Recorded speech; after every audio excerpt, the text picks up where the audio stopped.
Bismillahirrahmanirrahim. Assalamu alaikum friends. Welcome to our channel. So today we are going to discuss heart diseases and pregnancy. हम ops में जो chapter था medical disorders in pregnancy उसमें हम आज heart diseases को देखेंगे. इम्पॉर्टेंट है. तो सबसे पहले हार्ट डिजीजेस में हम ये देखेंगे कि या तो पहले से जो एक लेडी है उसे कोई हार्ट डिजीज है and now she want to conceive and get pregnant, तो उसको हम क्या किस तरह से काउंसिल करेंगे, मैनेज करेंगे. या तो उसे पहले से कोई हार्ट डिजीज है या कंजेनाइटल एनामली है कोई हार्ट की. तो इन सारे मैटर्स को किस तरह से हम डील करेंगे इन प्रेगनेंसी. तो एक तो सबसे पहले प्री प्रेगनेंसी काउंसलिंग के जो भी मदर है she wants to get pregnant, तो अब उसको हमें ये बताना होगा कि उसकी जो हार्ट डिजीज है उसका क्या इफेक्ट हो सकता है उसकी हेल्थ पर, फीटस पर. अगर कोई सीवियर लेवल की उसको डिजीज है हार्ट की तो उसमें जो है मोर्टेलिटी मॉर्बिडिटी के चांसेस होते हैं मदर के खुद के. इसके अलावा उसकी कंडीशन वर्स भी हो सकती है because it's a pregnancy is a stressful condition. ठीक है, तो हार्ट पे भी लोड पड़ेगा और हमें पता है कि हार्ट पे लोड क्यों पड़ रहा होता है. इसलिए पड़ रहा होता है क्योंकि एक तो वैसे ही फिजियोलॉजिकल चेंजेस आ रही होती हैं कि प्रेगनेंसी में वॉल्यूम एक्सपेंशन होती है, वॉल्यूम बढ़ जाता है ब्लड का और वेजोडाइलेशन हो रही होती है फॉर द फीटस, ताकि फीटस की न्यूट्रिशन और ये सब अच्छी हो. तो वो फिजियोलॉजिकल चेंजेस की वजह से भी हार्ट पे लोड पड़ता है. So all these conditions are harmful for mother. बाकी फीटस पे फीटस की ग्रोथ रिटार्डेशन हो सकती है, हाइपोक्सिया हो सकता है, बाकी डेथ भी हो सकती है इंट्रायूट्राइन. ये सारे मैटर, ये सारी कॉम्प्लिकेशन, इन सब के बारे में हम पहले से मदर को जो है काउंसिल करेंगे. देन प्रीटर्म डिलीवरी का भी रिस्क हो सकता है अगर कंडीशन वर्स हो गई, सी सेक्शन. बाकी टाइमिंग ऑफ प्रेगनेंसी की प्रीटर्म डिलीवरी वही जो मैंने बात की. बाकी इसके अलावा अगर कोई बहुत ही ज्यादा उसे ऐसा हार्ट की मसला है कि शी कांट हैव प्रेगनेंसी, तो उस कंडीशन में जो दूसरे ऑप्शंस होते हैं सैरोगेट मदर, ये बुक में सब मेंशन है. तो ये हम प्री प्रेगनेंसी काउंसलिंग में करेंगे, उसको बताएंगे. बाकी मैनेजमेंट ड्यूरिंग प्रेगनेंसी. अच्छा, अगर एक केस आया है, हमें किस एग्जाम में इस तरह केस दिया जाता है कि हार्ट रेट जो है वो बढ़ा हुआ है, यानी पल्स बढ़ी हुई है, एक पेशेंट प्रेजेंट कर रहा है with pulse 120 and blood pressure 80 या 90/60. इसके अलावा वो इनिशियल फेज में ही एक्चुअली पेशेंट ज्यादातर प्रेजेंट कर रहे होते हैं 8 वीक्स में, 12 वीक्स में, इसलिए क्योंकि इनिशियली ही वही ऑर्गेनोजेनेसिस और ओवर जो इनिशियल पीरियड होता है प्रेगनेंसी का उसमें ही हार्ट पे ज्यादा लोड आया हुआ होता है. एंड अगर पहले से कोई हार्ट का मसला है तो उसमें फिर उनकी जो कंडीशन है उसको सिम्टम्स आने लगते हैं हार्ट फेलियर के. तो ठीक है, तो पेशेंट ने प्रेजेंट किया विद बीपी 90/60 एंड पल्स जो है 100 या 120 है, शॉर्टनेस ऑफ ब्रेथ है सीवियर, एंड पल्मोनरी फिर देखा गया तो क्रेपिटेशन है या पल्मोनरी एडिमा है या मिड सिस्टोलिक मरमर. इस तरह की कोई भी कंडीशन अगर आपको केस में प्रेजेंट करा जा रहा है तो यानी हार्ट फेलियर वाली बात आ रही है ना. तो उस कंडीशन में हम किस तरह मैनेज करेंगे प्रेगनेंसी को. ट्रेन्ड फिजिशियन एंड ऑब्स्टेट्रिशियंस की टीम होना चाहिए हमारे पास. हम पेशेंट से अच्छी तरह उसकी हिस्ट्री लेंगे कि उसे क्या मसला है और उसे बताएंगे कि जब भी उसे कोई भी उसकी कंडीशन डिटोरिएट होती हुई नजर आए, शॉर्टनेस ऑफ ब्रेथ या कोई भी पैल्पिटेशन, चेस्ट पेन, एडिमा ज्यादा हो रहा है या उसे कोई भी इस तरह का साइन मिले, तो वो फौरन जो है वो रिपोर्ट करे एंड फिर उसकी रूटीन फिजिकल एग्जामिनेशन चलेगी पेशेंट की, उसका ईको होगा ताकि हमें डिफेक्ट का पता चल सके कि एक्चुअली प्रॉब्लम है कहाँ उसके हार्ट में.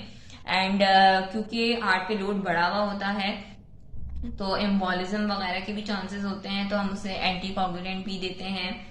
तो एंटीकोगुलेंट में हम वारफेरिन नहीं देंगे क्योंकि टेरेटोजेनिक होती है, हेपरिन हम देते हैं. बाकी इसके अलावा हमने मैनेजमेंट देख ली ड्यूरिंग प्रेगनेंसी. तो जनरल मैनेजमेंट, अगर हार्ट फेलियर के स्पेसिफिक पेशेंट है उसमें क्या होगी प्रेगनेंसी में मैनेजमेंट. उसकी प्रेगनेंसी में हम उसको मजीद ये सब तो होगा, इसके साथ हम ईको भी करवाएंगे, डायूरेटिक्स, वेजोडाइलेटर, डाइजॉक्सिन. इसके अलावा ऑक्सीजन उसकी चेक होगी, ऑक्सीजन देंगे हम उसे. मॉर्फिन दिया जाएगा जो कि एक्चुअली पेन और एंजाइटी को रिलीव करने के लिए देते हैं. बाकी एडेनोसिन अगर कोई एरिथमिया वगैरह डेवलप हो रहा है. बाकी फीटल अल्ट्रासाउंड होगा, रेगुलर मॉनिटरिंग होगी उसकी, सीटीजी होगा. प्रीटर्म डिलीवरी अगर बहुत ही ज्यादा कंडीशन डिटोरिएट हो रही है तो हमें प्रीटर्म डिलीवरी भी करना पड़ सकती है. सो ये तो हमने हार्ट फेलियर के केस में मैनेजमेंट स्पेसिफिक देख ली. हमें एक तो जो भी उसकी कंडीशन है ना, पहले से उसे मिट्रल स्टेनोसिस का केस है तो उस प्रेगनेंसी में हमें ये बता देना है उसे कि 40% यही होता है कि कंडीशन वर्स होती है, मॉर्बिडिटी मोर्टेलिटी के ज्यादा चांसेस हैं। बाकी फीटल ग्रोथ रिटार्डेशन हो सकती है, इंट्रायूट्राइन डेथ हो सकती है, और हाइपोक्सिया वगैरह ये सारी कंडीशन हो सकती है। फिर हम उसकी मैनेजमेंट, स्पेशली अगर मिट्रल स्टेनोसिस है, वो इस तरह होगी कि एक तो हमें हार्ट रेट रिड्यूस करने की कोशिश करनी है, जिसमें हम पेशेंट को बोलेंगे वो बेड रेस्ट करे, उसकी ऑक्सीजन थेरेपी उसको देंगे, बीटा ब्लॉकर्स देंगे, डायूरेटिक्स ये सब देंगे। सो ये स्पेशली मिट्रल स्टेनोसिस का अगर केस है तो उसमें किस तरह मैनेजमेंट करेंगे हम प्रेगनेंसी में। आगे चलने से पहले अगर आप चैनल पर नए हैं तो काइंडली चैनल को सब्सक्राइब कर लीजिएगा। Okay, now risk for heart failure in pregnancy. Okay, so अब नाउ हम देखते हैं कि कौन कौन से केसेस में हार्ट फेलियर का रिस्क है प्रेगनेंसी में। लाइक एक औरत प्रेग्नेंट है और क्या क्या फैक्टर्स हैं जो कि उसे प्रोन करेंगे टू द हार्ट फेलियर। तो obesity, obese women, obviously cardiac load बढ़ जाता है। अनीमिया के केस में भी कार्डियक लोड बढ़ रहा होता है, हमने पहले डिस्कस किया था अगर आपको याद हो। हाई आउटपुट कार्डियक फेलियर हो रहा होता है। स्टेरॉइड्स ले रही है, इन्फेक्शंस की कंडीशन में कार्डियक लोड बढ़ता है, हाइपरटेंशन, स्ट्रेस। तो जिन जिन कंडीशन में एक्चुअली लोड बढ़ रहा होता है हार्ट का, तो उन सारी कंडीशन में हार्ट फेलियर हो सकता है। बाकी टोकोलिटिक अगर ले रहे हैं, टोकोलिटिक देते हैं ताकि कॉन्ट्रैक्शंस को रोका जाए, तो उन केसेस में भी हार्ट फेलियर का रिस्क है। मैनेजमेंट, पहले तो हमने जनरल मैनेजमेंट देखी ड्यूरिंग प्रेगनेंसी। अब लेबर के दरमियान किस तरह मैनेजमेंट करेंगे कि एक तो हम इन पेशेंट्स में अवॉइड करेंगे कि उन्हें लेबर इंड्यूस करवाया जाए। हम चाहेंगे कि उन्हें खुद ही उनका एसवीडी हो और खुद ही जो है लेबर इंड्यूस हो, आर्टिफिशियली हम उसको अवॉइड करेंगे। बाकी कोई इन्फेक्शन ना हो जाए इसके लिए हम प्रोफाइलेक्टिक एंटीबायोटिक्स देंगे, एपिड्यूरल एनाल्जेसिया देंगे, ताकि एक्चुअली जो हार्ट पे डिलीवरी में स्ट्रेस पड़ेगा उसको रिड्यूस किया जा सके। बाकी हम ऑक्सीजन की कंटिन्यूस मॉनिटरिंग करेंगे और आर्टीरियल ब्लड प्रेशर मॉनिटर कर रहे होंगे।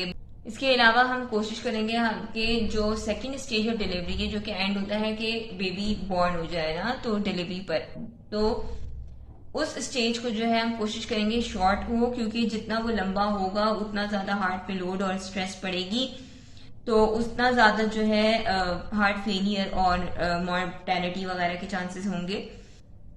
तो उसको अवॉइड करने के लिए हम फोर्सेप्स वगैरह भी यूज कर सकते हैं। हम सिंटोसिनॉन जो है इतना यूज नहीं करते, वो एक्चुअली हम थर्ड स्टेज ऑफ डिलीवरी में यूज कर रहे होते हैं। बाकी अगर जरूरत है तो हमें पोस्टमार्टम हेमोरेज को हम रोकेंगे, और जरूरत पड़े तो हम सी सेक्शन भी कर लेंगे अकॉर्डिंग टू द सिचुएशन। सिंटोसिनॉन जो है हम actually third stage of delivery में यूज कर रहे होते हैं, और वो इसलिए यूज कर रहे होते हैं ताकि जल्दी से हमारे पास जो प्लेसेंटा है वो डिलीवर हो जाए। बाकी हम इसके अलावा मैटरनल सर्विलेंस देखेंगे, तो मदर की हम कंडीशन को देखेंगे, उसके वाइटल्स को मॉनिटर करेंगे, एंड कोई कॉम्प्लिकेशन है उसको मैनेज करेंगे, कहीं कोमा वगैरह वाली कंडीशन तो डेवलप नहीं हो रही। सो all these comes in the management of the labour. So this was all about heart diseases in pregnancy. Hope you like this video. Thank you so much. Take care. Allah Hafiz.